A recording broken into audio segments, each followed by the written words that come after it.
A shovel in the grass, a father's fight for justice. On a lazy Sunday afternoon in the manicured cul-de-sacs of Maplewood Grove, a scream shattered the suburban calm. It wasn't the kind of sound you expect in a place where mailboxes are painted to match the shutters and lawns are mowed with surgical precision.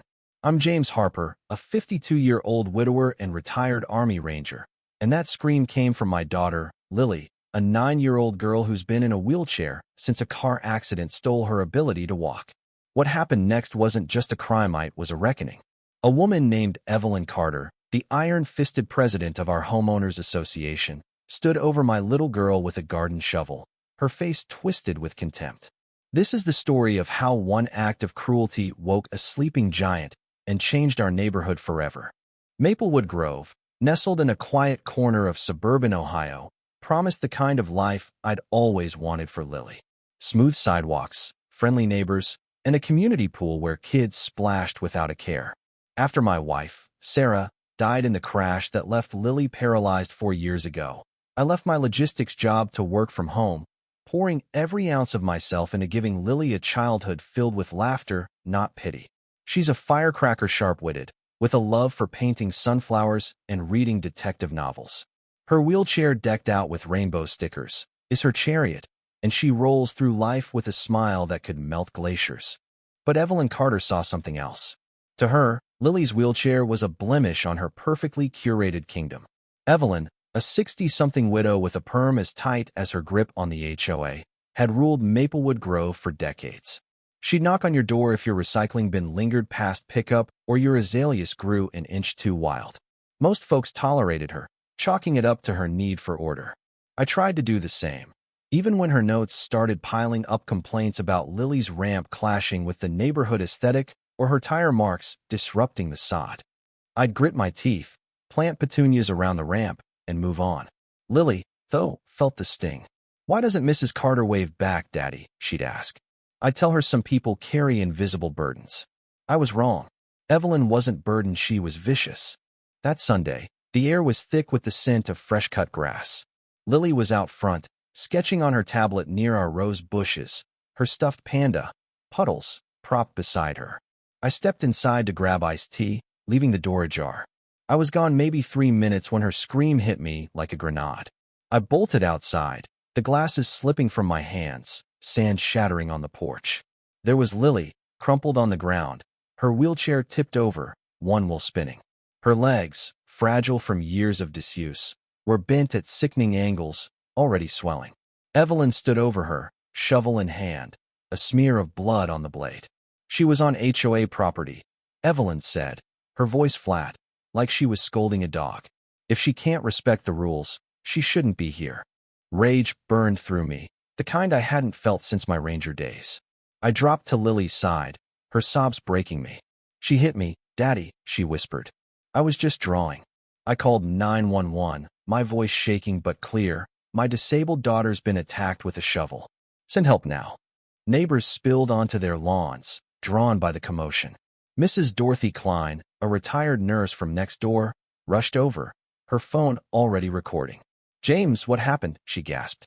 I couldn't answer, too busy cradling Lily, praying her spirit wouldn't break with her bones. The police and paramedics arrived in a blur of sirens.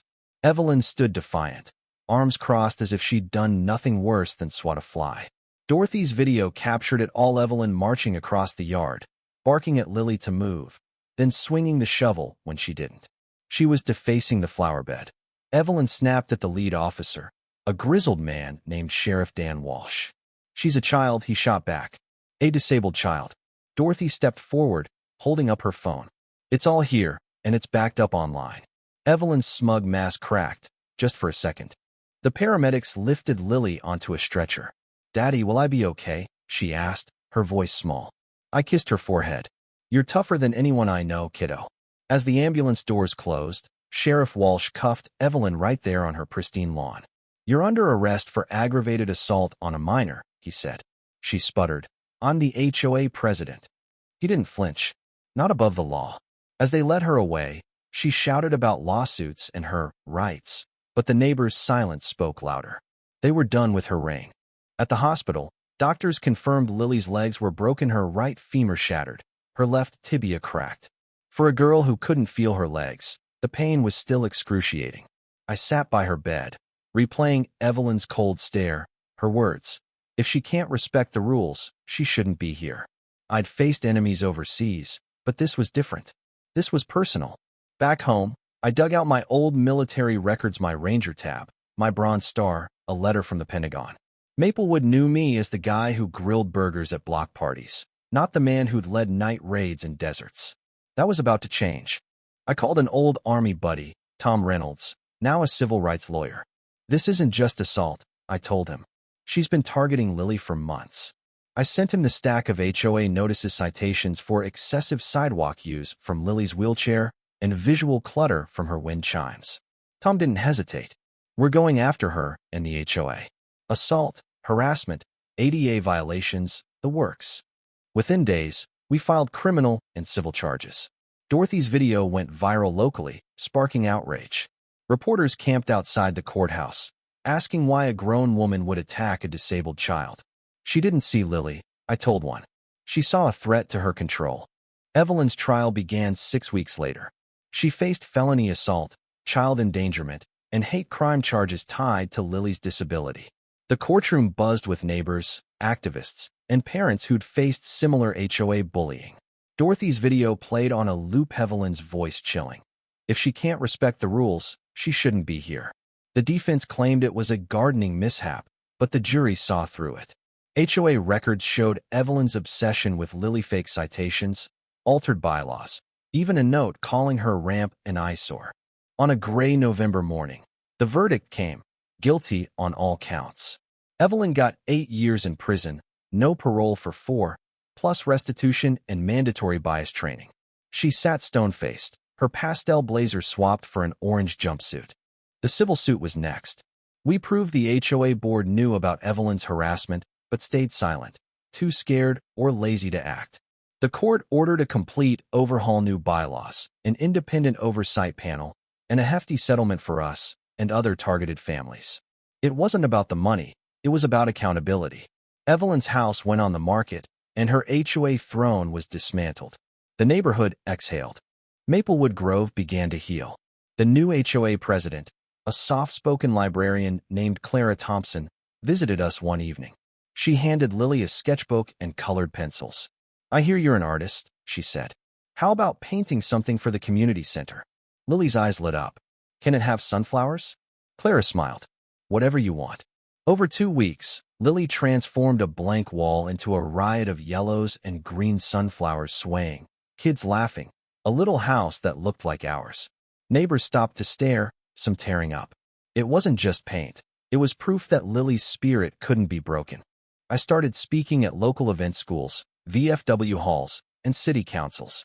I told Lily's story, urging people to challenge petty tyrants like Evelyn.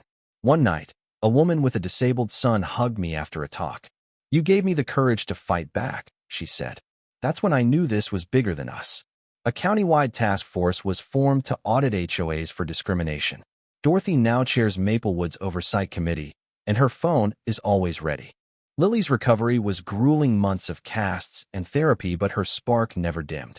She rolls through Maplewood now with her head high, her wheelchair a badge of resilience. The community center mural, dubbed Lily's Sunflowers, is a local landmark. Kids sketch it in art class, couples snap photos by it. Each spring, someone plants real sunflowers at its base, a quiet tribute. Our lawn has a new flower bed now, with a plaque for Lily Harper, whose courage grows where hate once stood. I run my fingers over it daily, a reminder that pain can bloom into something beautiful.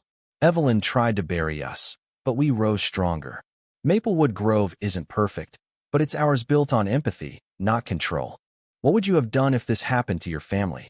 How far would you go to protect someone you love from cruelty like Evelyn's? Share your thoughts in the comments below. Let's talk about standing up to injustice and what it means to fight for those who can't. Your voice matters. Tell us where you stand.